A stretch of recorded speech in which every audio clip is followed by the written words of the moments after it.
It is promptly 9 p.m. Eastern, and I want to welcome everybody that's in the audience. There's not a lot of you, but hey, we just got started. So I want to welcome you to tonight's AMA with Matt Orfalea. I hope I pronounced that correctly. No, it's a tough one. It's a tough one, yeah. I heard it on Allison's, on her, your interview with Allison the other day, so I kind of cheated.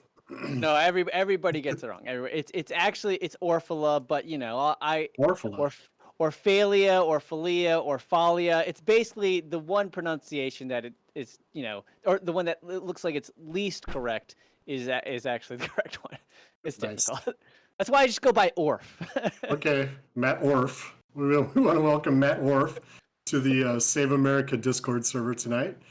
He's joining us for an AMA digital town hall centered on censorship. So Matt is an independent video creator, almost a memer for the left, without the walls of text, a documentary producer, and a journalist who can be found on Medium. His biggest presence that I could find was on Facebook at Matt Orf Vids, but you can check out more about him on Twitter and on his YouTube channel, which are linked in our announcements channel. Matt is no stranger to what I like to call the plight of the right when it comes to censorship and cancel culture on social media. After joining the Bernie campaign, following a viral video that he put together, he was promptly canceled over old videos which were for humor, for sure. I checked them out, so they were definitely for humor. So Matt, welcome, and let me know if I left anything out about you that you want to let everybody know about you. That's a good intro. I mean, I'll just preface this with, I am a guy who is primarily a video editor. So I spend a lot of time on my computer video editing. I'm not a great public speaker like Bernie Sanders or, even Donald Trump, but I'm going to, give it a shot here. I do enjoy discourse. That's good. All right, so why don't you tell us a little bit about what you recently got censored for and kind of why you're out making the rounds currently? Sure. Well, my latest experience with censorship is over the topic of ivermectin. It's an alternative COVID-19 treatment. It was discussed in a U.S. Senate committee hearing in December. Videos of that on YouTube were censored in January. Brett Weinstein has continued the conversation more recently on his YouTube channel just this month. And he was on Joe Rogan a few days ago. Yes. Is that right? Yep. A whole show with Joe. So it was great. And I mean, basically, yeah. So I consider this is was so disturbing to me to see and learn that a potential medicine solution to this deadly virus, the whole conversation about this potential medicine is just being squashed and censored. I mean, it's wrong on so many levels. And so I decided to make a video about it myself. And what do you know? Sublime, Mr. Sublime is like, but I was censored myself. I was banned on YouTube for a week. Now, oddly enough, the video I published on it is still up, but YouTube they banned me for versions of my final video. I put up rough cuts, and they were not public; they were private, and I was censored for these private videos that I had actually already deleted. Wow. So they went back and looked maybe through their servers or their database and pulled old videos and were like searching through things, or how do you think that happened? Well, they had recognized these, they had given me an alert June 14th, and which is a day or two after I published my final cut of the video. And so they gave me a warning for actually, so they removed 3 of these rough cuts and gave me a warning. So I saw this and I immediately deleted my other rough cuts.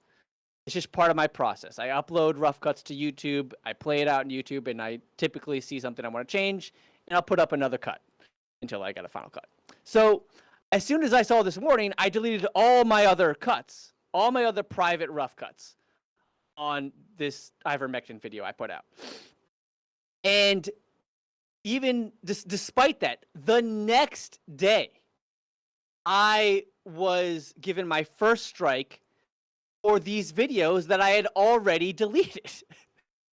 And what is the point of a warning? Like, it's not a fair warning if somebody actually, obeys the warning, deletes all the videos, and then you still get punished for it. That's not a fair warning.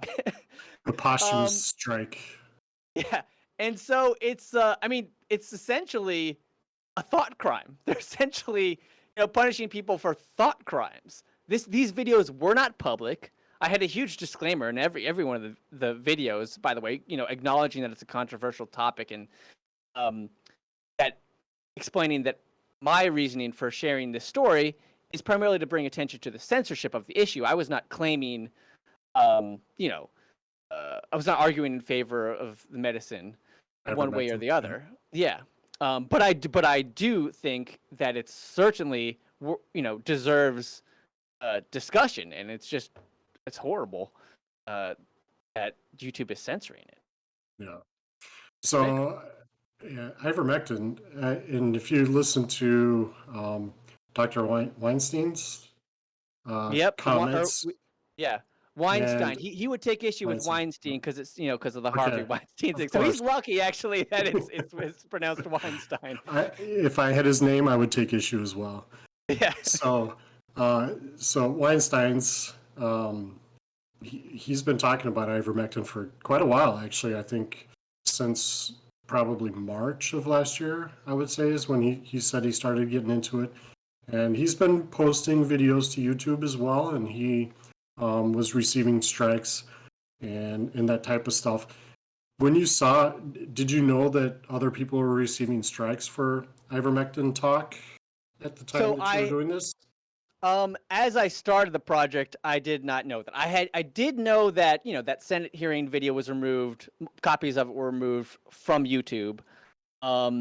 But that had occurred in January. And so when I saw Weinstein speaking about it with Dr. Pierre Corey, who's the doctor who testified in the Senate, when I saw that in June, earlier this month, I thought maybe it's safe to talk about now. I knew there was some risk, but because unfortunately it's just actually in YouTube's community guidelines that you cannot, basically can't talk about ivermectin, which I think is insane. It is. But seeing Brett's video, that I just thought it was such an alarming story that needed to be in my next project. And part of what was alarming to me is I was just learning about it from that. I had not heard about it before that, and it had been censored 6 months earlier. Because they were doing a good job of censoring, right? Clearly, in the U.S. Senate. I mean, that's such a big story. Exactly. Censoring U.S. Senate testimony, such a big story, and I hadn't even heard of it, and I'm sure most people hadn't heard of it until this Weinstein thing. Unfortunately, most people still haven't heard of it because of the censorship. But anyway, so so I did make it before I saw that Brett was getting strikes for it and that his videos were being removed. Gotcha. But I did go ahead and publish anyway because, look, I mean, it's just wrong what they're doing, and so I feel like I'm in the right here, so I just gotta publish or perish, man. Yeah. So I got a question for you. Sure. As you're going through this censorship, and are you familiar with the type of censorship that those on the right kind of deal with, or that have you followed any of the censorship that we've kind of been living through since Trump basically announced that he was running for president? Yes, I have. I'm sure you could, mention some specific ones, probably that I'm not aware of. But it is, since it is such a big issue to me, censorship, Mhm. because my experience with it actually goes even further back than this. Um, I, I'm aware of a lot of the stories, and my God, I mean, Trump himself getting Yeah, removed. banned from YouTube and from Twitter, Yeah, and it's yeah, an incredible story. I mean, as soon as that happened, I did a live stream about it. I mean, it's just, I thought that was nuts. yeah. Imagine a sitting U.S. president gets banned from Yeah, social media, and and really then yeah, what he got banned for is very minor. I mean, very milk toast if you actually yeah, look at what he's saying. exactly. Those tweets were pretty damn, ambiguous. There was, I, if you, um, you know, ask people what they thought of those tweets, I guarantee you, probably 100% of the people you asked on the street would respond by saying, "Oh, that's inciting violence," Yeah, So, yeah, that yeah, that was disturbing. gotcha. Um, so if anybody in the audience wants to ask questions for Matt or for myself, so kind of one of the things I wanted to do tonight, Matt, was if you had any questions for us about censorship as well, because being a top mod of the Donald for quite a few years and living through the initial part of the quarantine and doing, I think we did 3 quarantine uh, responses to Reddit during that time. So we have some experience, at least on Reddit, with censorship. I myself on Twitter have only had one suspension, and it's because I created a list for people that I called commies we need to deport in 2020. Hmm. And I think a few people didn't like that joke. It was really a joke, and a lot of what we do is jokes. We troll to initiate kind of a response out of people. And it's fun. It can be fun because people get upset over the silliest things. And, if people take life way too serious like that, then they probably shouldn't be on social media in the first place, in my opinion. But it's still Well, kind the of fun. bottom line is just like people shouldn't take, yeah, it's okay to be offended, Exactly. and it's as simple as just closing your internet browser window. Like you, Yeah. that's all you got to do if it's really bothering you, and you can actually respond. You can respond to it. It's not something you just have to let happen. You can write about it, respond to anyway. Yep. Um, well, let's see. Uh, Actually, regarding the Donald, so thanks for I was curious about like I didn't know that there was a split in the Donald. I had only heard that the Donald had been um, you know removed by Reddit, um, and that whole Reddit crackdown was crazy, and their new rules that they that they enforced, What that is that Reddit was again? Because I forgot. It's been a not. while. No, yeah, Reddit. I mean, I don't know. For me, I think in April was my eighth year. April 1st, I started my Reddit account on April Fool's Day, which is typical of a troller. And I haven't been there maybe 10 or 15 times in the last so far this year. I think Reddit has become horrible. Such a hive mind of just, I think, bots, number one. Hmm. Number two, I think just the hive mind within the communities. I mean, you've seen political stuff in pics, in all kinds of areas where you shouldn't be seeing political stuff. I do have an alt that I moderate some subreddits with that are non-political, and I make sure that those subreddits stay non-political. But I would say for the most part, Reddit is dead to us. It's gone past where it should have been before it did a correction to kind of let people back in and correct some of their issues. I mean, Reddit was pretty wild for a long time. We had some subreddits that I can't even mention without feeling bad for cursing. That ended up getting banned, I think, under Ellen. But for the most part, under the Donald, a lot of the censorship we faced were mostly leftists that hated the fact that we were on Reddit and we were gaming their system in front of their eyes, and they couldn't do anything about it because we had such a huge following and it's so much energy, and the algorithms couldn't contain us. Reddit changed their algorithms a couple of times because of us. Sometimes when they would make a change to the algorithm, they'd screw up the change that they'd made before, and then we'd be let free for a while, and they would freak out. We'd cover the front page, and it was a lot of fun and crazy. It was a very wild time, but a lot of fun. So, and we did it all at the expense of Rees, pretty much on the left side. So I hope you understand that. Sure. Yeah. I mean, I don't take offense to trolling really, Sure. or jokes but it did kind of bother me that it was so closed, right? Ah,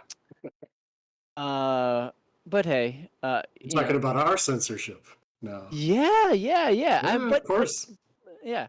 Only, and my main concern with that Okay. is that it does create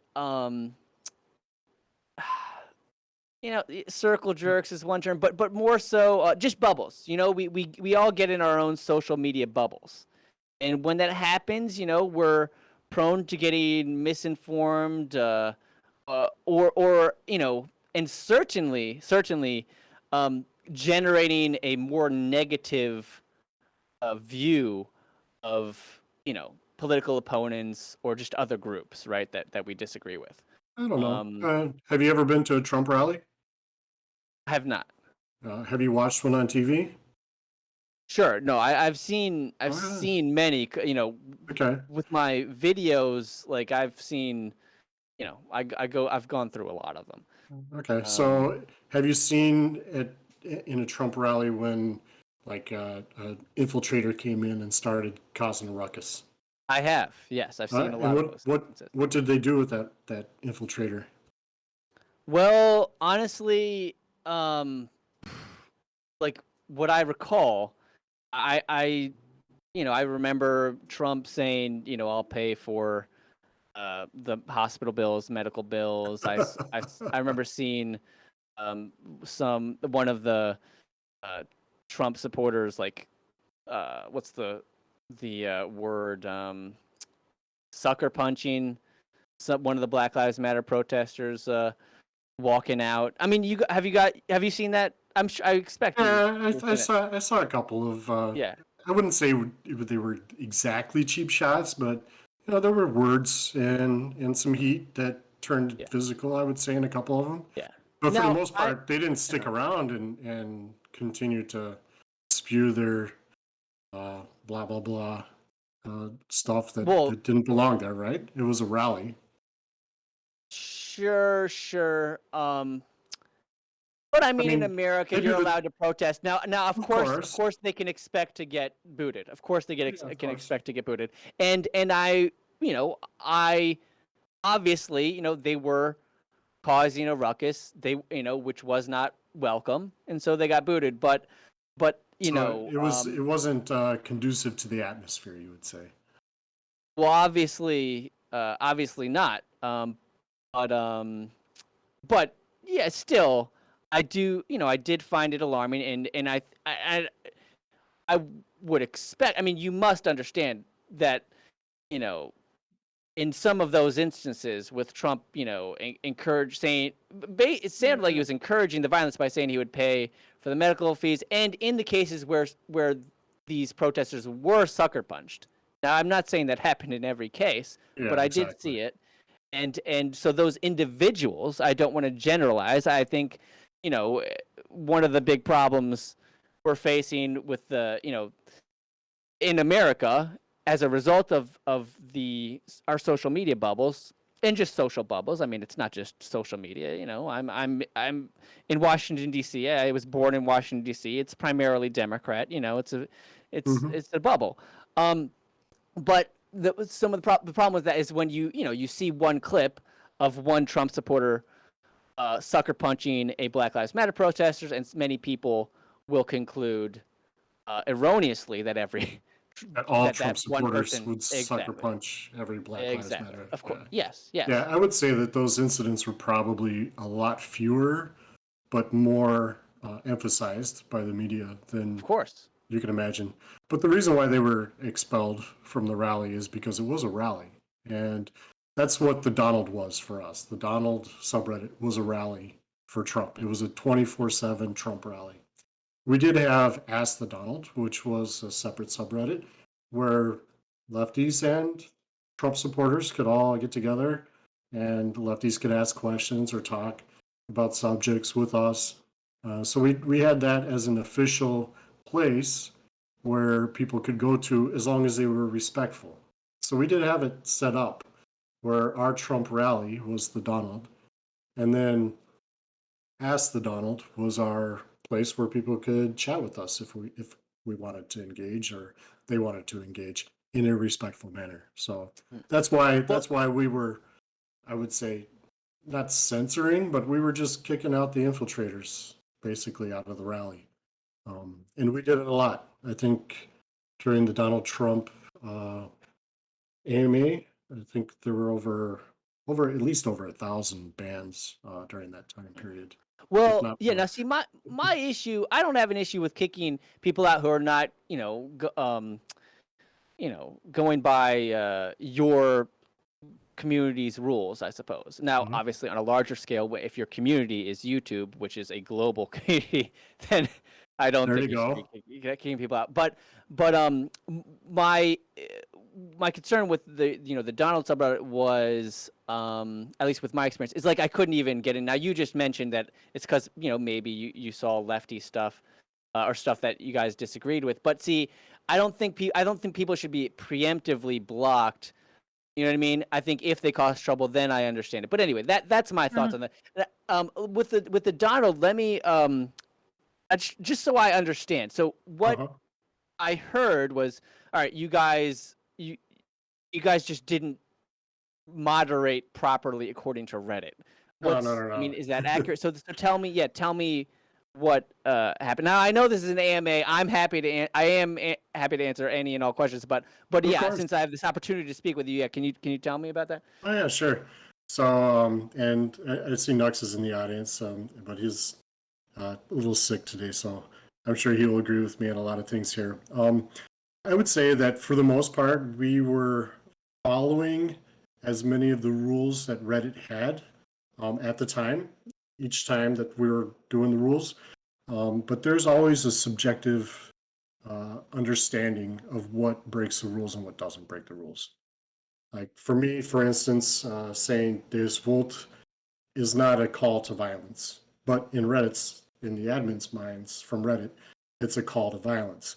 For What's the us, translation? What's the Deus translation? Vult, God willing, basically, or um, maybe somebody can raise their hand and give me the translation because Is it it's off the top of. is that just so I understand the I because I Yeah, don't it's know that off the top of my basically head. like a crusader comment. It would be equivalent to a Muslim saying Allah Akbar, maybe, Well, is for it German? instance. What is it? I don't even know what No, it it's is. Latin. It's Latin. Okay. Yeah. So there was a while where we were saying it. I mean, people were saying it, sometimes in jest in regards to maybe a terrorist attack or maybe even a social justice thing that was coming up that really rubbed them wrong. They would say, kind of go back to the old ways, to traditional ways, and we understood it as a person saying that, not really saying that they were going to create violence. And we could kind of tell as mods who was off the deep end and who wasn't off the deep end, and we would take care of it. If they were flagrantly violating the rules, we would ban them, even if they were on our side. Mainly because we wanted to stick around on Reddit. We were reaching a lot of Mhm, people. mhm. Um, I don't know how many former Bernie supporters are even in the audience right now listening to this, But a lot of Bernie supporters during the 2016 election came over to Donald Trump because they understood that he got shafted by the DNC. And then on the second round, when he was running the last time, we even picked up quite a few more Bernie supporters, and we called them burnouts. They were Bernie bros before, but they became burnouts. They burned out on Bernie. And there's quite a few people in here that were former Bernie supporters, and we kind of had to coax them a little bit, teach them the ways. But they understood that the system is rigged at the top levels, and it was surprising that Donald Trump got through. And I think a lot of us, kind of followed him for that reason, and not because he's Donald Trump. He wasn't a part of the system, and I think that's why a lot of Bernie supporters like Bernie is the way he talked. He wasn't a part of the system. He talked about America First type issues like no TPP, like the economy, the economy, immigration, illegal immigration used to be an issue for Bernie. He's kind of backed off of it recently. During the primaries, he backed off of it because he thought it would get him more votes. But I think at the end of the day, his capitulating probably cost him a lot more votes from the 2016 election in the 2020 election cycle. And his capitulation during the 2020 election cycle, too. I mean, it used to be that people understood that allowing illegal immigrants across the border kind of devaluated labor across, the American labor pool expanded, and corporations could take advantage of that. So people understood, and unions were huge anti-immigration, anti-illegal immigration proponents. And that's kind of changed for some reason or another. And a lot of independents who believed in America First, who were kind of left-leaning or even Democrat, really came over to our side because they understood that at the expense of somebody who's poor in their country, they're coming to our country and their labor is being devalued because, number one, they're illegal, and number two, they can't really stay here if they get caught. So you can kind of put a low premium on what their value is there. So Bernie used to talk like that, and he kind of stopped, I would say, towards the end of his run in 2016. But Trump was always that way, and brought some people that way. Well, I mean, Bernie talked pretty consistently about it creates a race to the bottom, right? But he and honestly, to be fair, Democrats they talk a lot about stuff that sounds like open borders, but in reality, they are. I mean, what's Kamala Harris just she just told immigrants not to come. Yeah, I've seen. Now I know that's. Now I understand that's totally different. Well, it's true. It's true. She actually said that. She said, "Do not come," very plainly and clearly. Now,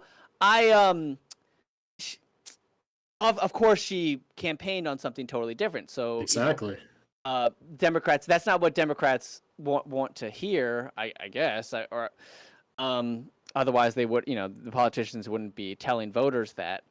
Giving them a completely different message. And obviously, I mean, the idea of denying people refuge is, it's very unpleasant. Understood. And so that I think that so obviously, sorry to cut you, but obviously that's what they're appealing to, right? But but I think most Democrats they're against. Nobody's for illegal immigration. Nobody. And I think the big difference is how do you treat illegal immigrants, right? And maybe this is what turns you off from Bernie, but he was for a more just rather than focusing on deport, which is actually a pretty consistently Democrat thing. I mean, Obama was the deporter in chief. He deported more people than Donald Trump. So So anyway, so yeah, Bernie's focus was let's just focus on giving people a path to citizenship. Now that doesn't mean like, oh, you know, one day, everybody gets to take a test like the next day. No, I mean the path is long. I know uh, immigrants, and it takes long to become a citizen, even for legal immigrants. Yeah, I can say right So now it takes long just to get to this country if you try it the legal way, and sure. I have personal experience with that. I mean, it's almost 2 years now since I got married, and my wife is still not in the United States. So Oh uh, man, wow. I know that it's a long process. I know what goes into a legal process, and when I see illegal people coming across the border, kind of skipping the line for economic reasons, but yet utilizing non-economic reasons to stay. That kind of, you know, people see that and they know that it's not fair, right? So I Well, think a yeah. lot of us can relate in some way or another to the fairness aspect of it. But Sure, sure. I now honestly, immigration is not one of my big issues because mm, I, because I think so many people, like just misframe it. The issue really is about uh, illegal immigration, right? That's the issue. But the way almost everyone talks about it, that's not what it's like. All immigration. So if you're against illegal immigration, you're against all immigration, and so the discourse is just really uh, kind of toxic. It's usually not very constructive. Um, of but course, and I didn't but bring you here to uh debate about everything. So uh really wanted to stick to censorship first, and then kind of get to this other kind of stuff. But it's funny that we kind of went this direction anyway. So we do have a couple of questions popping up. Do you want to take a couple? sure, sure. All right. So um, Atticus, I'm going to call you by the name that I know you best and invite you up first, only because I can't pronounce your Greek spelling that you've thrown up there. So welcome up to the stage. Hello, is my mic working? It is. Go Okay. right ahead. Um, Sorry if I break up. I'm recovering from a pretty nasty cold. So, Matt, Mhm. I think it's clear, and I like this, that you and the majority of our server do not agree on absolutely everything. And I actually really like that because I want to ask you something Mhm. that I perceive large corporations to present an existential threat to American values, particularly in freedom of speech and freedom of thought.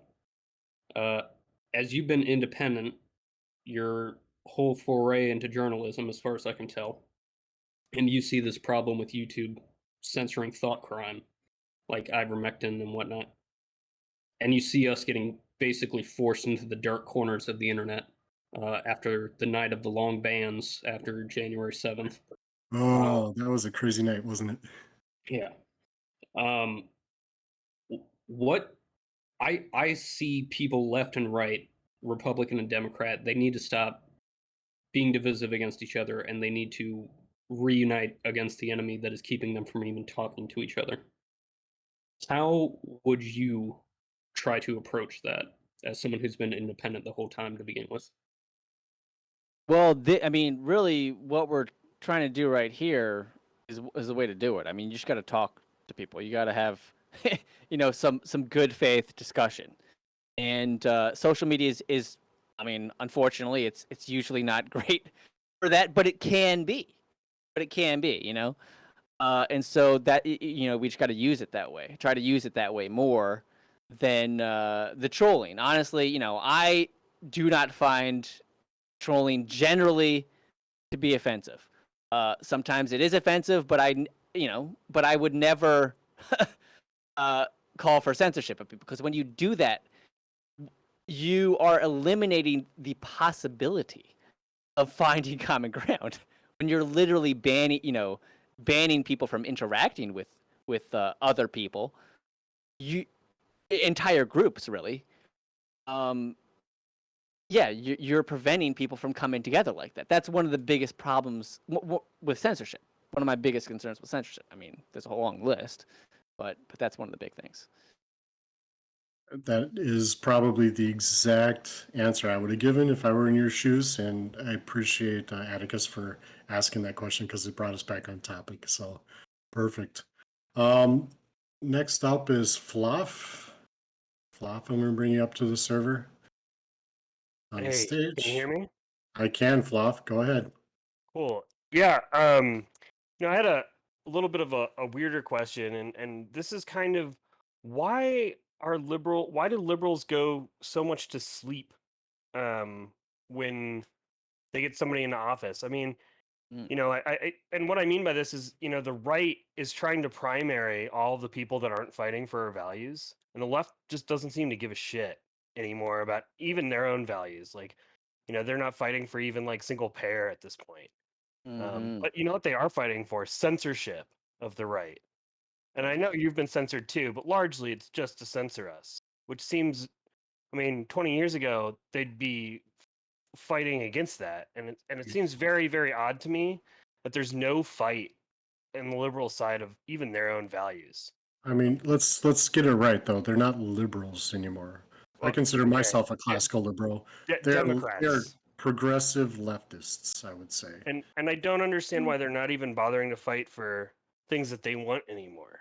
I mean, Mm-hmm. like No, this is a great nothing. question. Yeah, great question. I mean, I don't know if I would even, just the same reason you wouldn't refer to them as liberals. I don't know if it's fair to call them leftists or progressives. I mean, the fact that if they're not changing anything, and if they're establishment, I think establishment is a fair label. I think that's kind of fair. Yeah. So first of all, I would totally agree with you. You're correct in pointing out that Democratic establishment, whether they're elected politicians, commentators, or even voters, they seem to fall asleep, and these things get progressively worse. But I gotta say, I think we have to recognize that we have the same problem with Republicans. Okay. Some Republicans, not all. Okay. I mean, maybe some. there are some exceptions. There are some gatekeepers out there. I would say Charlie Kirk is a gatekeeper. I sure hope there are some.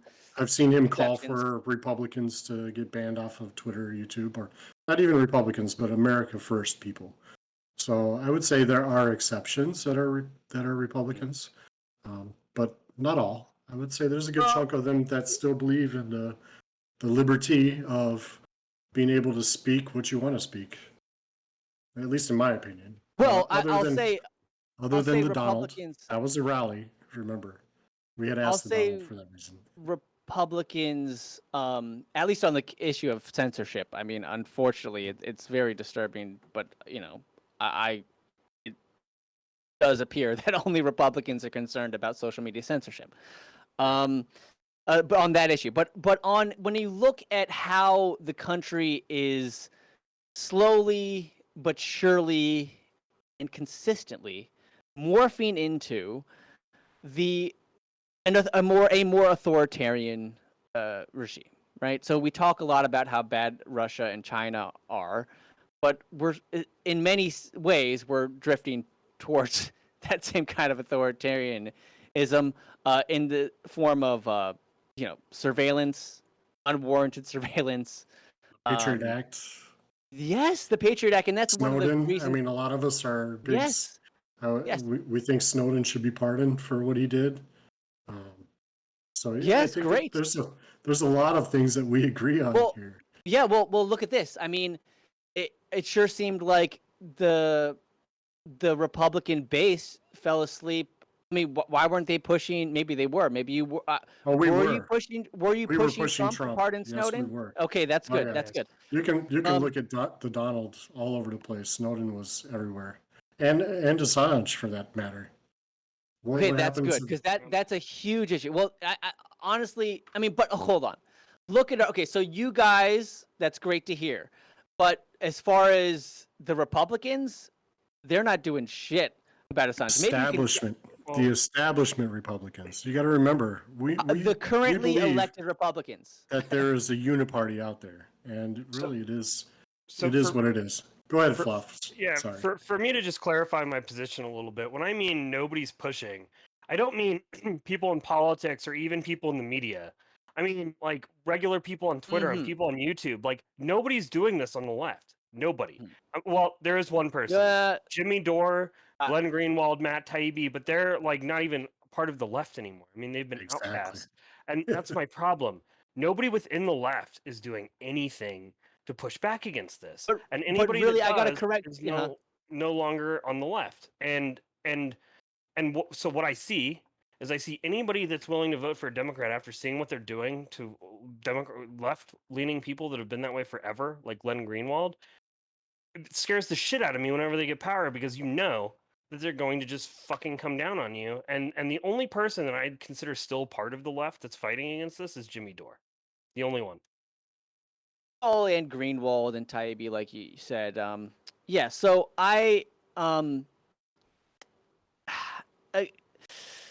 yeah, it's establishment.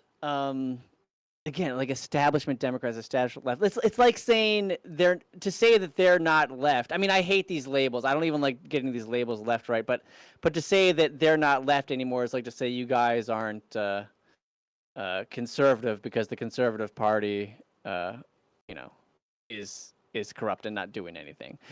Basically, the way they're treating the people like Jimmy Dore but forget. I mean, it's not. Beyond Jimmy Dore, there are many, many, many people who would consider themselves on the left, who you would consider on the left, that are pushing for single payer, for example. And they're getting shunned too by the establishment. It's a problem. I mean, I forgot your question. What was your? Oh, yeah, how they go? How do they keep going to sleep? Well, the real answer is. It's not fair. It's not accurate. It's not accurate to generalize, all these people who are for single payer to say that they went to sleep. Now, you're under the impression they went to sleep because those in the media who set narratives, who, set the daily talking points, they're not talking about single payer. So it creates the illusion that everybody who wants single payer has gone to sleep. Just like, I mean, there's many people, it's very popular on the right, single payer. It might appear that they've gone to sleep, but the people who want single payer, they haven't gone to sleep. It appears that way only because our leaders in the media and in politics, they've stopped talking about it. About censorship, though. Really, single payer is a whole different thing. But about censorship, though. I mean, single payer is kind of a safe, far left stance to take. But censorship is kind of a taboo. That's kind of a fifth rail for the majority on the left to complain about, really. Well, and I think that's what Fluff is kind of going to. Yeah, well, I just gotta push back a little bit. That single payer is not.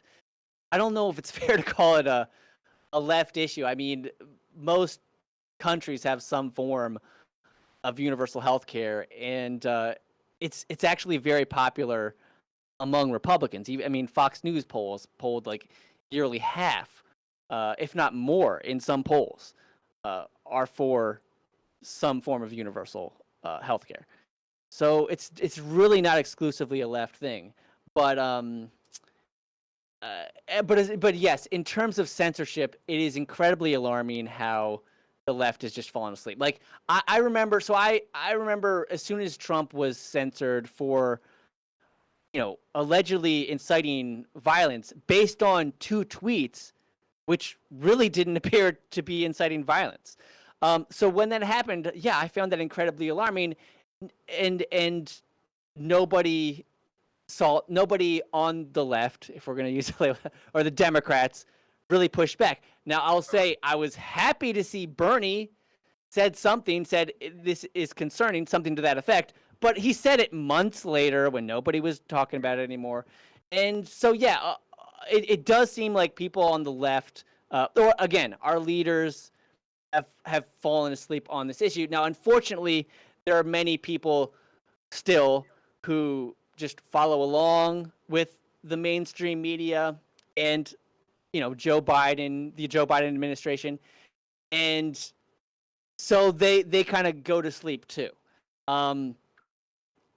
So yeah, it's a real issue. And while again, I do want to reiterate, like, while you guys, I commend you guys. for pushing.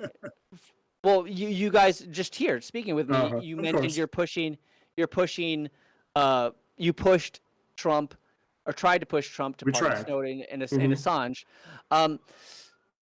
There's still many Trump supporters, many Republicans who are asleep when it comes to the Julian Assange case. They are asleep in the same sense that Democrats and those on the left are. Yeah, Hopefully I would say paints it's a different small minority, at least for the ones I know, anyways. Well, again, Um, I mean, yeah, but you are now what many Republicans even, like Liz Cheney, would call you're on the fringe. You're not, you know what I mean? You're on the fringe. You don't represent mainstream opinion anymore. Gotcha. Okay. Next, we got Quietus up on deck here. Thanks, Quietus, for joining us tonight. So I'm going to give you a little background about Quietus. Okay. Quietus is not on our side, I would say, but he's not on our side as well. Over the years, I've known Quietus on Reddit, and he was adamantly opposed to the Donald when I first came across this guy. And I would say over the years, he's kind of understood the censorship thing and some of his takes on censorship. So, Quietus, I don't know if you mean to be on mute right now, but no, you're not. There you go. No, I think that's Welcome. fair, and it's nice to hear your voice. And I used to be a moderator of subreddits that were dedicated to censoring the Donald and removing them from Reddit. And wow. yes, and I was opposed to extremism and things that I believe were causing more extremism. And I noticed, these sort of echo chambers, and it's fair to say those exist on the left as well. But, I was a left-wing person, so I'm focused on, right-wing echo chambers. And I had issues with some of the calls to violence. And as a moderator later on, I realized it's nearly impossible on a subreddit as large as the Donald to police everything, and there was a lot of unfair, examples, I would say, that were given, and by myself as well. An interesting thing happened as I was successful in censoring right-wing subreddits. I continued to follow, and I've always been a person to read what people on the other side, as it were saying. And I followed them, specifically some of the QAnon people, to where they moved to after they were censored off Reddit. And they became more extremist because when they were on Reddit, they were interacting with people who didn't necessarily agree with them, right? We had some cross-contamination, as it were. And when they moved to deeper echo chambers that were removed from interacting with people that disagreed with them, they became more extreme. And I realized that my goal of reducing extremism, the actions that we're taking to do that, we're failing in that goal. And another big thing I have to credit Sublime, among other people, who, when I was trying to censor them, he, went out of his way to engage, right? He, talked to me just as a person. And I started reading people like Daryl Davis and Sarah Silverman, and some other people who go out of their way to engage with people that they disagree with. And seeing other places where there's a culture of engagement with the other side, I would always notice a reduction in these sort of extremist beliefs and violence, specifically caused violence. So one of the questions that I have for you specifically, Matt, is, and I want to say that as someone on the left, I've been called a Nazi for saying that we shouldn't ban right-wing people from websites and been called, all sorts of names. What do you think people on the left, and then I suppose I should say for you, Sublime as well, you're obviously very good at this, but what are some things that we can do to push back against this need to remove people on the right from spaces, from general spaces like Twitter and Facebook and Reddit, so that we can prevent these sort of deepening of echo chambers and deepening of division that I see happening on social media today? What can we do? Well, thanks for sharing that experience. That is interesting, and I'm glad you learned that your efforts to censor people in hopes to end extremism was actually counterproductive because they became more extreme the more isolated they became. So how do we? I'll just share a story. I was listening to an interview. I believe his name is Mick West. He's been like debunking some UFO stuff or trying to, and somebody he was speaking with had fallen into some serious conspiracy theories. And anyway, the deeper he got into whatever rabbit hole he was going in, the more that he started to realize, like, whoa, like that is a bit too weird. Like, so the more crazy things got, so him being exposed to more extreme views is what de-radicalized him, because he is, you know what I mean? He got shot. That's what. It's kind of like that's what got, sending a kid to jail who's getting into trouble all the time, kind of shock him out of it, right? Well, I would describe it as it was basically what seeing more extreme versions is what made him question his thinking. So that's what inspired, what cued the introspection, So anyway, I thought that was interesting. But you asked, how do we fix these problems? And my answer is kind of is basically what I said before. I really think just having these dialogues is important. That's the way to do it. And it seems like you feel the same way, because instead of censoring right wingers, now you're here speaking with me and a group of right wingers. So yeah, let's see. Is there any other? I wish I had a new answer for you, but I really think it's that simple.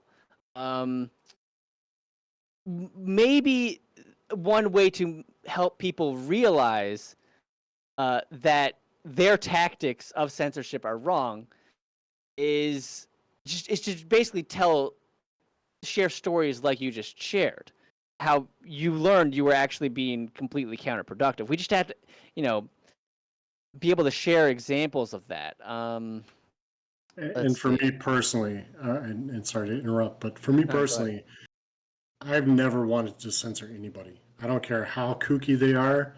I love Alex Jones because at the very least, he's good entertainment for me. I get some good laughs out of him. And some of the stuff he says, he ends up being right, like maybe 5-10 years later. There's a lot of the Bilderberg stuff and some of the secret society stuff. You see those things going on, and the way you look at the world is a whole different way of seeing things. So you kind of expand your mind by even just listening to the kooky people on either side. It doesn't matter which side you're on. So I would say that censorship is the opposite of enlightenment. And enlightenment allows you to apply critical thinking to a lot of things. So without critical thinking, you're not going to find the truth in things or find your truth in things. So Quietus, I brought you back up because I think you weren't finished asking your second question. So yeah, I just kind of wanted to sort of refocus my question. It was specifically as Matt, correct me if I'm mistaken, but you work for Bernie's campaign. May I ask in what capacity? Okay, well, that's an interesting story.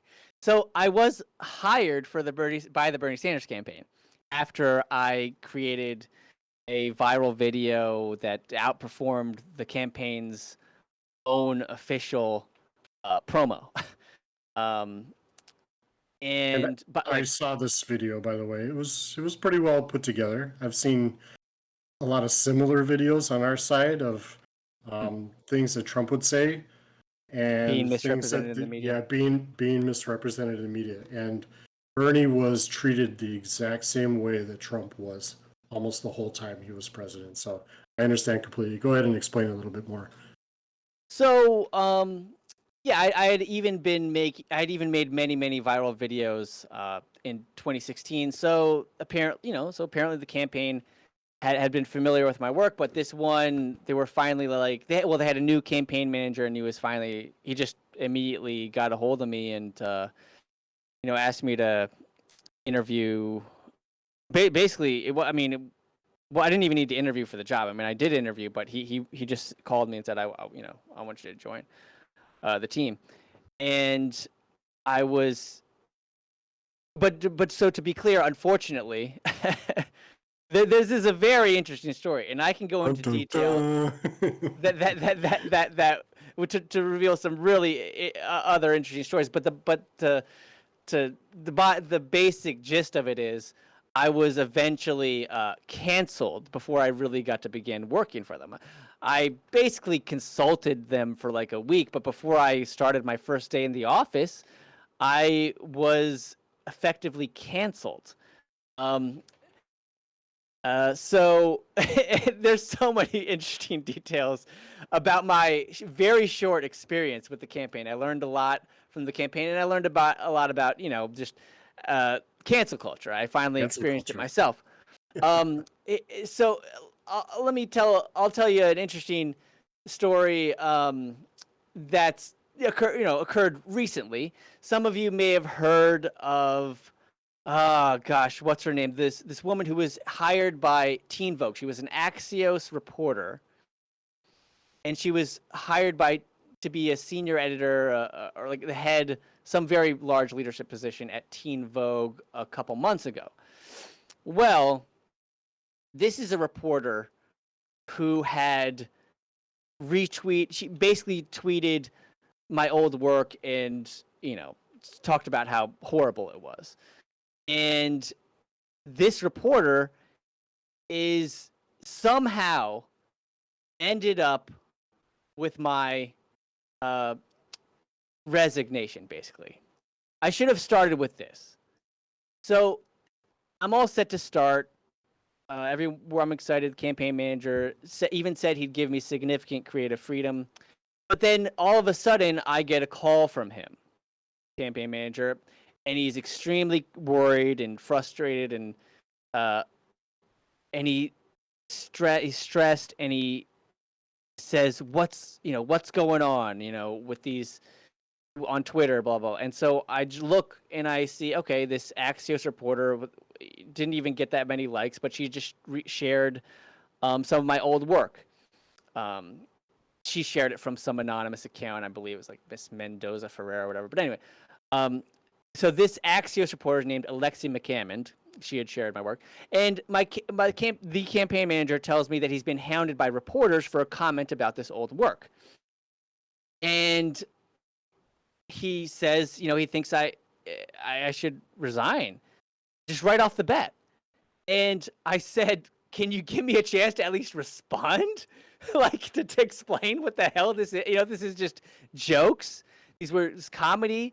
And, it was actually, ironically, it was comedy commenting on the nature and danger of media misrepresenting reality. So I had remixed an old Martin Luther King speech, the classic I Have a Dream speech, and I had remixed it to make it say, I have a dream to take drugs. I have a dream to have sex.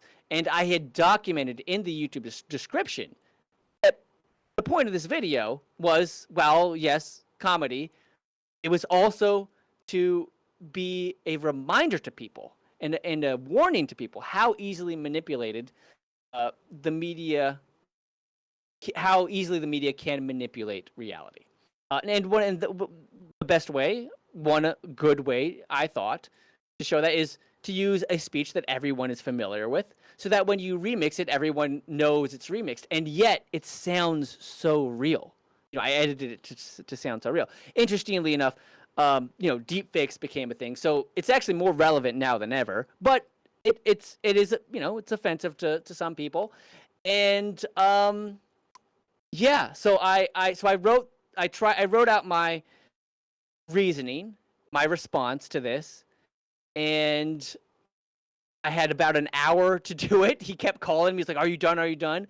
And then he finally said,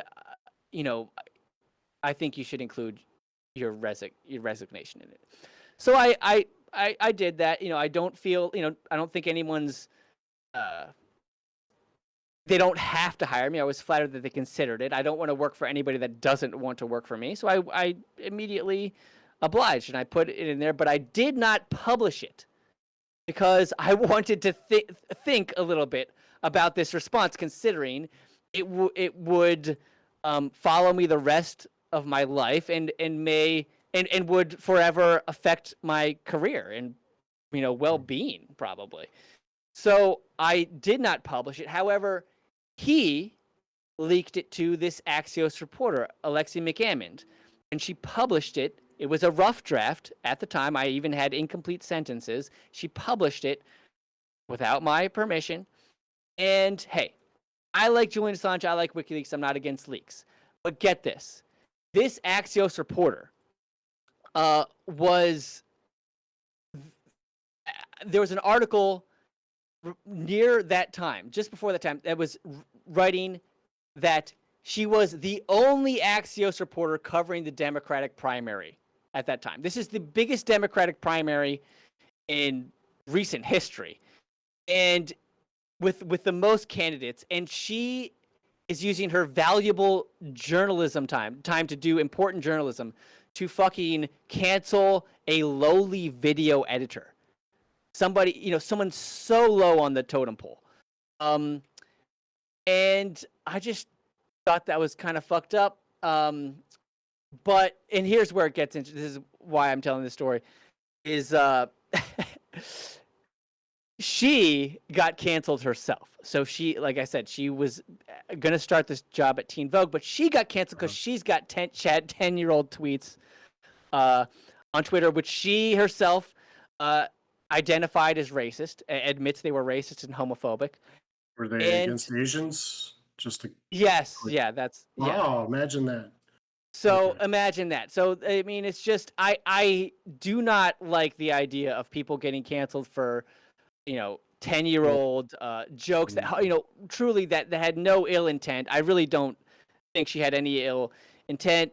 And yet, She was young at the time, right? Well, yes. I mean, As were so you. was I. Yeah, and so that's the fucking irony is this, she put this effort to cancel me, and then she got canceled, and it keeps going. One of the staffers at Teen Vogue, who had petitioned to get her canceled, got canceled herself because she had 10-year-old tweets where she said, nigga, and so that got her canceled, even though I truly doubt she had any ill intent.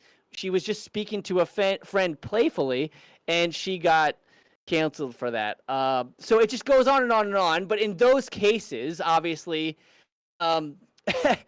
it's a little amusing. Story. Yeah, but in those cases, it's amusing because they reaped what they sowed. It's still tragic, and I am proud and are happy to say that I never was so naive to think that that kind of bullshit could never come back to me or anybody else. But these people, So now it's important to point out that this woman, Alexi McAmmond, there's so many ironic levels. She actually entered a secret relationship with Deputy Press Secretary of the Biden campaign, who was eventually laid off for threatening a journalist. Oh, I remember for that. publishing. I think a lot of us do, actually. Yeah. So so she had this connections to the Biden campaign. Yeah. Anyway. Yeah. Yeah. I'm gonna bring so us a that little story. back. Okay. So Yeah, yeah, this you one- asked about my how I worked for the Sanders campaign. That's how I Yeah. worked for the Sanders. That was my experience. But there's so Gotcha. much more. But go ahead. We can Okay, move so something else. Bigfoot actually has a good question because he's got some relevance here with the YouTube stuff. So Bigfoot, go ahead. Yeah. You've been up here So, quietly the whole time. yeah, just Appreciate waiting for my turn.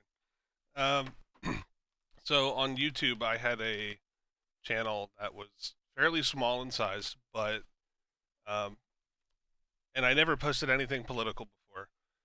But in 2019, Trump came to a place where I was living at the time.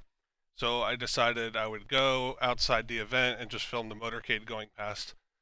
Well, I uploaded that on YouTube with just a simple title: President Trump arrives in X city. And within a couple of days, I had been flagged for, or the video had been flagged or demonetized, saying it's unsuitable for advertising. So even though it was an unlisted video, it was never public, which that kind of gave me chills when I heard your story here. But so fast forward a couple days, and next thing you know, almost all my videos have been ruled as unsuitable for advertisers, and my partner that I had for 10 years had dropped me. So with no explanation, I just got an email. So I tried to reach out. I was ignored. Tried to file for an appeal to losing my YouTube partnership twice, and both of those were just completely ghosted as well. So my question is, what can the little guy do? I had a small following of like 3,000 people, right? I don't really have anywhere I can go and kind of go public with my story. So I'm just curious what you think the small guys should do. Well, all we can do is hopefully get retweeted by a bunch of other small guys and then maybe a big guy. And that's really, I think that's, unfortunately, that's all we could do. And So it's peer pressure, you would say, at some well, level? you got to make a ruckus. Visibility. You got to make a ruckus so that YouTube has to respond. That's the only way they're going to respond. They're totally unaccountable, other than, unless you make a big deal about it in the media, then they have to respond. That's the only way you get them to respond. Now, they don't necessarily have to get big media attention. You can just get, you get a lot of retweets on Twitter. They will notice, and hopefully do something about it. Now, I get videos demonetized all the time, and I think it's actually good that you can see that in an unlisted video. That doesn't scare me. In fact, that's one of the reasons I had all these copies. I was uploading my cuts as I went on the ivermectin video to YouTube. I wanted to see if there were any issues with it, so YouTube would notify me. What's so disturbing, but punishing somebody for that in the form of a strike where I was banned for a week from uploading or live streaming, that's incredibly fucked up. But so is the demonetization. I don't want to belittle that. That happens to me all the time too. It's a huge problem. Like I got some crazy examples. Like I literally had I have a video called "How to Defeat Racism: 5 Inspiring Stories," and I got the story of Daryl Davis and 4 others, and that was demonetized. I mean, just it's just so messed up. Yeah, no, it's totally fucked up. What was the video that they demonetized of yours again? It was just an unlisted video where it was President Trump's motorcade arriving at a location. Jesus. And it was just titled as Jesus such. Christ. It wasn't political. It wasn't anything of the sort. Yeah, so it Jesus. just, and all the things that got flagged after that were completely unrelated. Completely. I've never posted anything political on my channel. And then that was the Jeez. first thing kind of even sort of related to it. And Yeah. everything else And it started was getting unlisted. flagged because my partner had given me access to the Epidemic Sound library. So now, because I lost my partner, these hundreds of videos, I had no rights to use their music anymore. Mm. So, and when you say partner, what is? I mean, partner program? Did you? yeah, get out partner of the- you program. got- Sorry, Okay. it was okay. BBTV, which turns out they're owned by a bunch of leftists. So, Well, or maybe they're yeah. Yeah, That's messed up. Yeah. understand. Just to give you an example of how different it goes when you're when you get a lot of media attention. Right Wing Watch. You guys heard of this? Right Yeah. Wing Watch. It's a Yeah. I mean, There's a we've large- kind of posted about it, I think probably 300 times in our channels today okay. in, well, in the main oh, part okay. of the server. Okay. So you saw how they got taken down, and that they yeah, got put back up, and it like almost immediately, and it's because yeah. they got all that attention in the media. Well, and it helps because they were already huge with a Mhm. huge following. In So all fairness, though, I mean, we Yeah. were more laughing at them that they got bit by their own, Sure. or they bit the hand that fed them. But at the same time, it's Well, kind of yeah. poetic justice that it happened. Sure. But we still don't want them to be, you know, canceled or Yeah. No, censored I feel the same way. because I feel the same way. because it's really about censorship. Censorship shouldn't be happening at all. And also, I mean, I should mention, well, one other thing you could do is you could upload to Odyssey. Odyssey is hopefully, I mean, I think it's as far as the design goes, I think it's great. I just hope it picks up. I hope more people use it. Otherwise, it's not much of a competitor, but it's got potential. Okay, Max, I invited you up to ask your question, but I don't. There you are. All right, All right, Max, whoever go asks- ahead. What would you do if the Republicans take control of Congress in 2022, like Senate and House, because you need both to be veto proof? What would you do?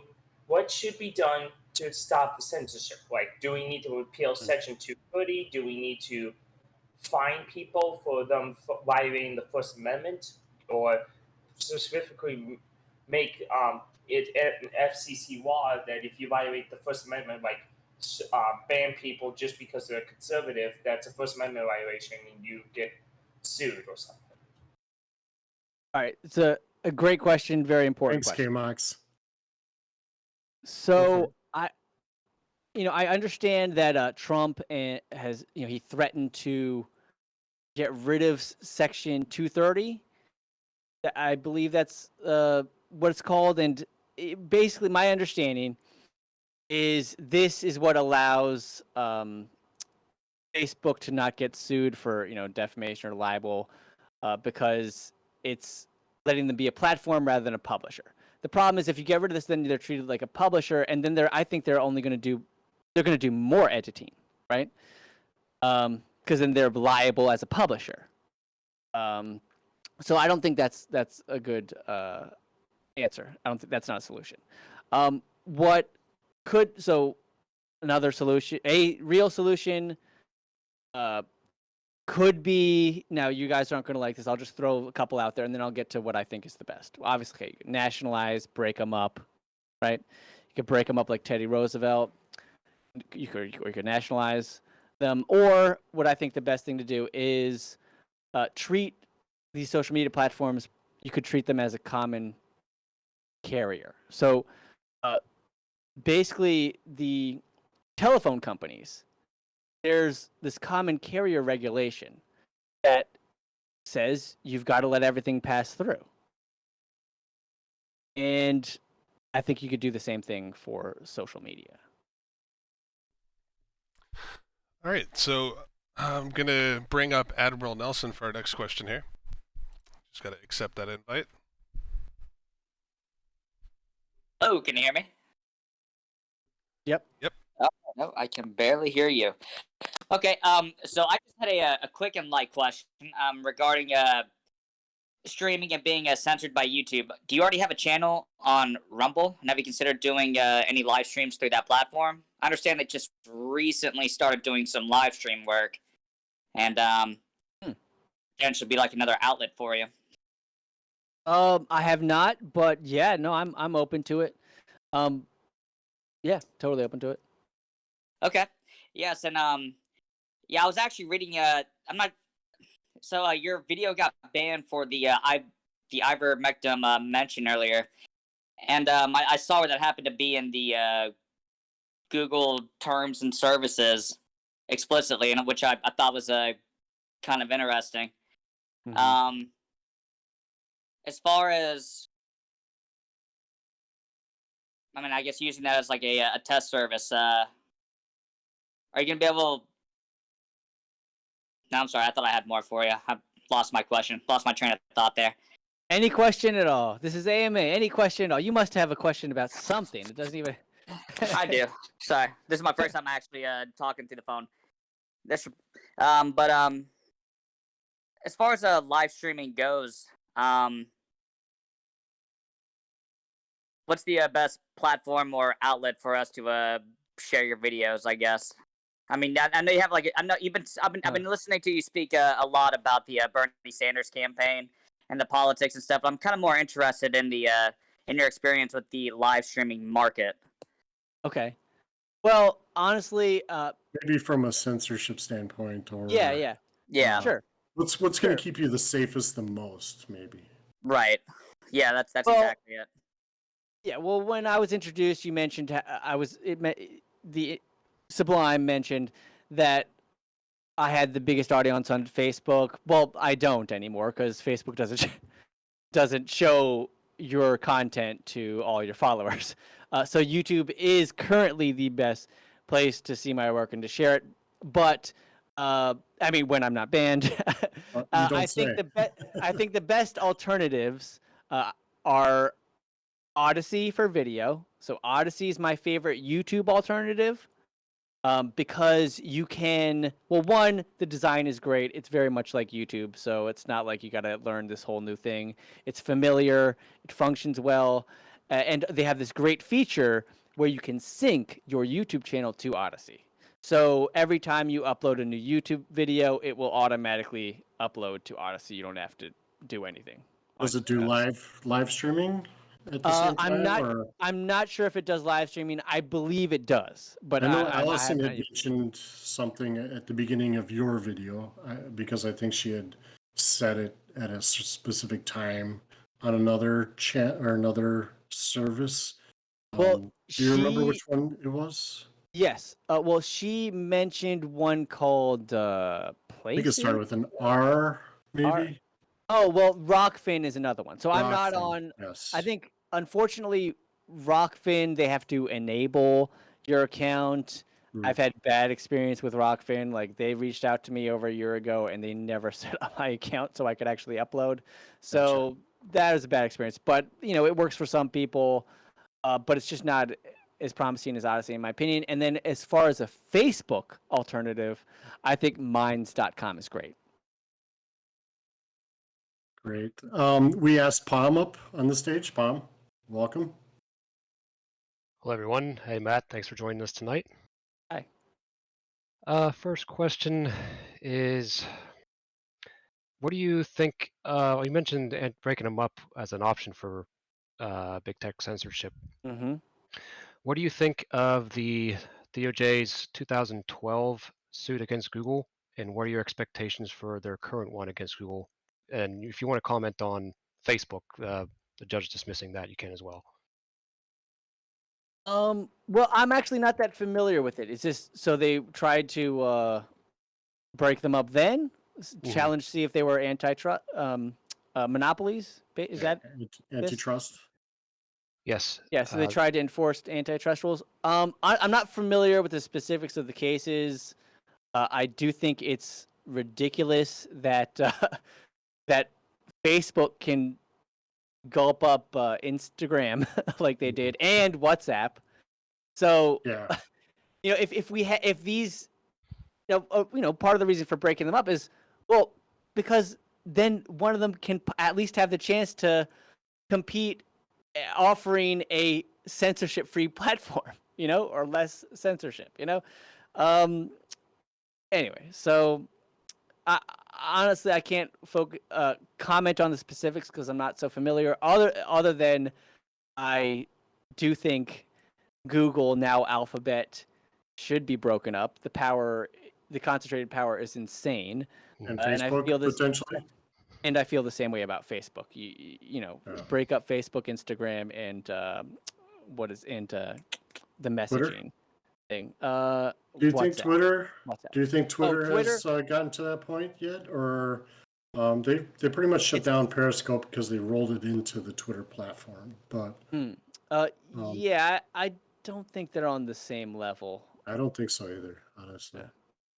All right, And thanks, actually, I was just gonna say, in some of the rankings, there's a number of organizations that rank these platforms on censorship, and Twitter is actually ranking, better than the other ones. There's huge issues with it, obviously, but somehow it's ranked better. I think that speaks more on how poorly Facebook and the others are, rather than how good Twitter is. But Yeah, well, I would say that Twitter has some notable ones, like say, for instance, President Trump.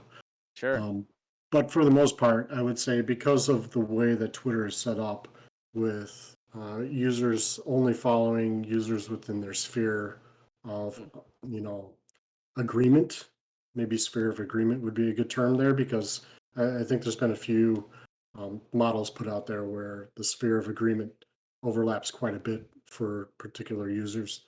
And they don't really cross spheres that much unless they're at a kind of a famous level type of thing. Unless they're dunking on each other. Yeah, exactly. Well, that too. So it's very rarely that I'll follow another user that's probably under 200 or 300 followers themselves. That's on the complete opposite side of political spectrum for me. And Twitter kind of makes it to where you can follow your own hive mind pretty well, because you're following people that your followers follow and their followers follow. And it says that these would be, the way that they set it up is kind of geared more towards creating that hive mind. So maybe that's why they don't have to censor as much, is because there's less people complaining about it, I would say. I don't know. I mean, people have been calling for, to remove Donald Trump, and people on Twitter all the time. I mean, I don't think it's any different as far, you get the social bubbles on Twitter just as much as the other platforms. But so I don't know what the difference is. Maybe I do, if you recall, Jack the owner was a little more hesitant. He actually resisted banning Alex Jones a little bit. He quickly banned Jones along with the rest, but he did resist a little bit. It'd be awesome if you let him back on, honestly. Yeah. Just for fun. That's not going to happen. It would be a good marketing ploy, right? Hey, well, that's an interesting. I was going to say it might actually be good for business, because then you get his millions of followers, right? But Back the thing on is, Twitter. Yep. but the thing is, there's so many people who view that as negative, and so they would view Twitter as more negative, and maybe use Twitter less. But I think that if people don't like something, they have a choice not to follow, or they have a choice not to look at it. Oh yeah, absolutely. But rather than censoring it, let it be and just not follow it, not look at it. Yeah, no, I agree. On that, we agree for sure. All right, Laser, you're up. Alrighty. So, Matt, thank you for being here, sir. So, quick question here. Do you believe within the social media sphere that we have reached critical mass or have obtained the force multiplier required to abate censorship by hopping platforms, and that the other platforms are now getting popular enough such that YouTube, Twitter, Facebook, Instagram, yada, yada, yada, are going to have to start to morph their terms of service so that they can retain or regain that competitive edge that they used to have? Unfortunately, we're not even close to that. We're not even close. I would love for that to happen, but we're not close. I mean, the Facebook's got billions of users. Like, you don't have anything close to that on these alternative platforms yet. And yeah, the only way that's why I so unfortunately I'm not that hopeful that is going to work, that we're going to be able to jump onto another platform anytime soon. Now, it obviously, if enough people do jump over, then yeah, all of a sudden, bam, you've got a new player, you got a new competitor, and so you have a platform School that offers choice? a real voice, real choice, and a platform that offers people a real voice that won't be censored. But we're not even close to that. So I don't know. Hopefully, I guess I'll try to stay hopeful. It is possible if everybody were to jump over, like you said. But the issue is, so many people don't realize this is happening. I mean, the fact that many people don't care, unfortunately, but I think even more people don't even know this is happening on such a scale. They don't realize how serious this is. And one example is, we were just talking about how Dr. Pierre Corey, he was censored in the U.S. Senate, in a U.S. Senate hearing, and people didn't even know about that. I still don't know about that. Something of public record, right?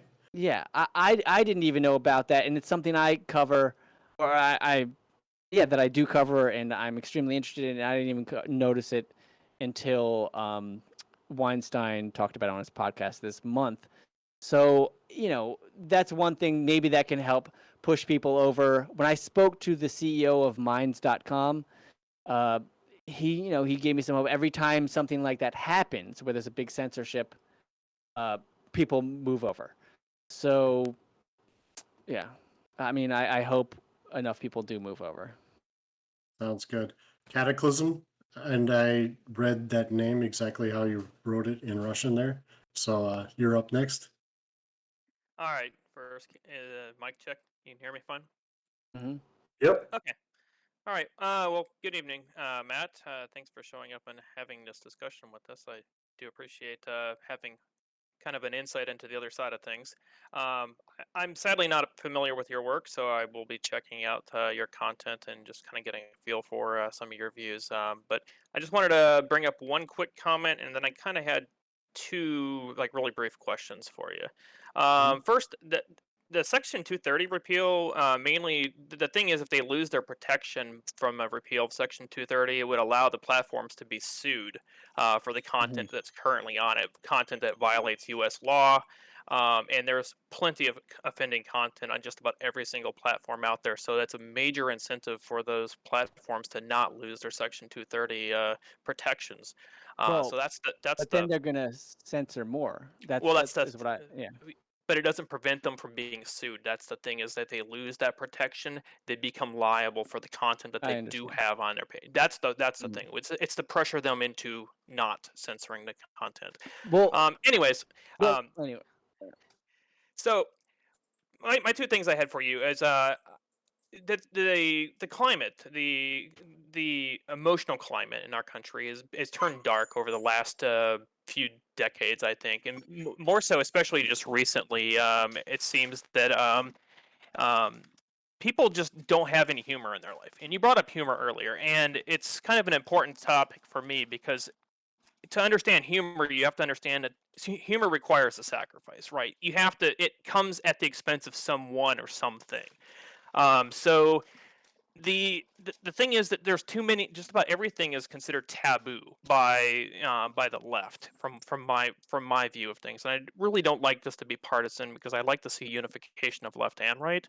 But I'm curious, as a content provider, as someone who's probably done some memeing or has some enjoyment of memes, what is something that a topic that you find funny, a topic that's come up in the memes that you think could possibly unify both sides? There has to be common ground there, right? There has to be something that the left can meme about that's not going to immediately invoke the cancel culture. That's my first question. Second of all, when it comes to the memes and major content creators getting banned from the primary platforms like YouTube and Twitter, is there any you said earlier you didn't think that there was critical mass, but I think that if enough of them get together and kind of move to another platform, that people are going to need to get their daily fix. Just about everybody I know on the right, we share memes all the time. I mean, it's a source of enjoyment. It's a source of humor. It's a way to brighten your day. People crave that, and people are going to get that. They're going to have to get that fix, and they're going to follow their content creators wherever they're going to go. So eventually, the primary platforms are going to lose their market share because people are just going to go elsewhere, and they're going to drive traffic to these other sites. So I'm wondering if you've had any kind of desire to kind of band together with other content providers to kind of go in one direction for a platform and try to shift the momentum away from places like YouTube. Yeah, well, see, I agree. I hope enough people move over so that we have a platform that has a real voice, like a significant voice, like Twitter, Facebook, or YouTube. Where we'll actually get heard. So let's see. The first question. Well, you first mentioned the Section 230, and I understand you remove it, then all of a sudden they're liable for the content on their platforms. And my argument for why I don't think that's a great solution to censorship is that because the platforms will become liable, then that is an incentive for them to censor and crack harder. down more. Yeah, Exactly, I think Tim Pool has made this same argument multiple times about Section 230. We don't want to get rid of it because it would be pretty much the opposite of what we think it would be. So I mean, as much as everyone likes the idea of censoring these damn companies, or sorry, suing making them pay, basically. Yes. So, and then your second question was about comedy. Like, what can and what kind of comedy together to move to other platforms as content creators? Say like Carpe Dunctum on our side, or Mad Liberals, or Dre, or some of our most prolific memers. What if they moved? Yeah, you're on Gothics. What if they moved to like Gab and Rumble and other alternative sites? Do you yourself think it's feasible, or even kind of from a cost benefit standpoint, worthwhile banding together with other content creators that are on your side, or that you kind of reach out and have in your same circles, moving to other platforms as well to kind of drive that incentive for YouTube and Twitter and Facebook to change their methodology in censoring? Yeah, well, kind of a grassroots thing. No, we have our equivalents. I mean, somebody mentioned Jimmy Dore earlier. Mm-hmm. He's on these alternative platforms. I know he's on Rockfin. I hope he's on Odyssey. I don't know if he's on Odyssey. It used to be Ruben was on your side too. How familiar are you with Odyssey? Just to cut in. I've been on there for just a few months now. Okay, I was just wondering how familiar you were in general with like the protocol and how that worked, but that's fine. Well, I understand they have their own cryptocurrency. Unfortunately, not to be a downer, but I understand that they're under some legal trouble. Currently in some legal trouble. But regarding regulation of cryptocurrency, I mean, there's a few like Odyssey, like with the library protocol. Like there's this, I think, European one that's like a .fm. That one you can also do the same thing, but that's more of like file hosting for videos that can mirror YouTube. But I'd say I might even have a higher likelihood of having, like you said, trouble legally, since Europe's a lot stricter than us. They would be a good platform for sure if that kind of cleared up. Yeah, I hope it works. I really do. Now, so you mentioned shouldn't we just get all these people moving on to these alternative platforms? Get the big voices, the big memers, and then that will bring more people over. Well, that's obviously the strategy that people are using. And in the case of Rockfin, I know they reached out to people they originally and said they'd pay people a tiny bit of money to start uploading there in addition to YouTube and try to herd people over there. So that's a common tactic, but it's just not happening on a large enough scale. It's Have you heard of DTube? I have, but you know what? And I remember I tried that a while ago. Did that use Steam? It didn't work well. It did not work well. I had a lot of. It's a pretty. It's with the IPFS network, which is probably, honest to God, I think that's going to be the biggest push forward from a technology standpoint for engineering. It's basically what's being developed for the United States, kind of, and I think that's our best bet. But I can understand it in such an early stage not working. I'm honestly kind of surprised that someone even tried to make a video hosting setup with it. Yeah, it just didn't work for me. The reason I think Odyssey is the best alternative is because the design is so much like YouTube. So, so there's not that. Yeah. All right. So it's just easier for people to transition to it. Yeah. Yeah. Thanks, Matt, for that answer for Kat. Guthix, now that you're up, and I'll let you go to your question. And this is the last question, Matt. So Guthix, make it a good one. Oh, no pressure. Well, I had a few questions, but kind of over your talk, you've answered most of them. Seeing how this has been more of a casual back and forth towards the end.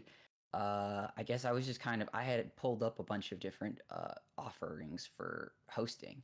Just curious as to you seem just really experienced with jumping between hosts and having a following and a platform. Originally, I was just gonna talk about how to alternatively prevent YouTube censorship, but based on what you've said, it kind of seems like it's a non-issue and just move forward. And I guess I asked about DTube, so and I also want to throw out there, in case you do have any other questions about more recent moderation on Reddit with us, there are those of us who were involved with the Donald Trump subreddit too.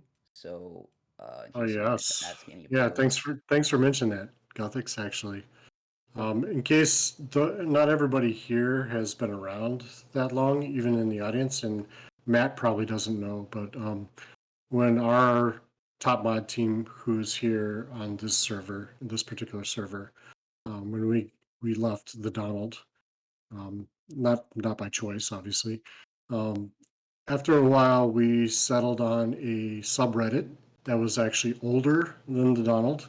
It was 11 years old. It was called R Donald Trump. And we were moderating it the way that Reddit wanted us to moderate it. It wasn't perfect, but we had actually grew it from, I would say, 3,500 members to over 40,000 members in just a few short months. So we were in the process of really growing at the time. And after January 6th, without any warning whatsoever, we had very minor removals by the admins for content that was on there. They just up and banned us completely. It was a little strange. None of the mods were current members of the Donald when it got banned, and none of the mods had bypassed any problems with Reddit. I mean, we weren't rule violators basically, and there was no explanation given. They made a public statement stating that there were incitement to violence that was on the channel itself, and we didn't see any removals from the admins prior to the banning of our Donald Trump. So we'd actually found a way to get a home back on Reddit and try and make a difference. And they promptly banned us. So, um, so what are your thoughts on kind of Reddit doing that to us? I found that really concerning. Um, Now I didn't quite get from you like I it kind of the conversation shifted elsewhere, but Of course. still curious like what exactly led to that. I mean, because I said that what I heard is and what was reported is that it was just moderation issues, so you guys weren't moderating Oh, yeah, appropriately yeah. according to Reddit. So is that really is that basically what happened? Is that accurate? No, I would say, and Quietus kind of brought it up when he came up on stage, and I would say Quietus has probably a better understanding than most of the Reddit admins' tactics as far as removing Yeah. subreddits. Okay, so But for yeah, the so most part, we were quarantined. The official reason why we were quarantined was because there were comments made about a particular incident that had occurred regarding I think it was the Oregon State or the Washington State governor sending out troopers to bring back the Republican representatives that had fled the state to avoid having to vote on a bill. And we found some users that had posted some comments that were rule violating. So it was when we looked into the users, and we were really good as moderators at looking into the history of users. When we looked into these particular users, there were a couple that had instigated it that had no previous commenting on the Donald. And we found a couple of posts that were very similar in the language that was being used in those comments. And I mean, from the user standpoint, there was some very similar linguistic terms being used that highlighted that they were potentially the same person, but using alts to generate or instigate some commentary that would create rule violating content.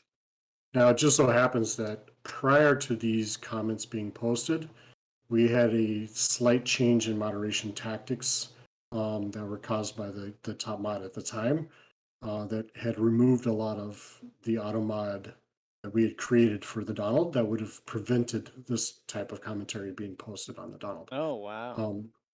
Yeah, so if the Reddit admins had really cared about trying to keep a subreddit that had close to 700,000 users around, and doing so in a way that they had worked with us and that type of stuff, and they had it at some point in the past, they were working with us, but they had stopped for almost a whole year because we had gotten to a point of moderation where they didn't need to talk to us. But if they had really cared about it, they would have investigated and seen that those auto mod actions that were removed were the actual cause of those particular comments being allowed to be on there. And they would have removed the moderators that had made the decision to make those changes in the auto mod. We can go back and look at all the. Who would have removed those moderators that made that decision?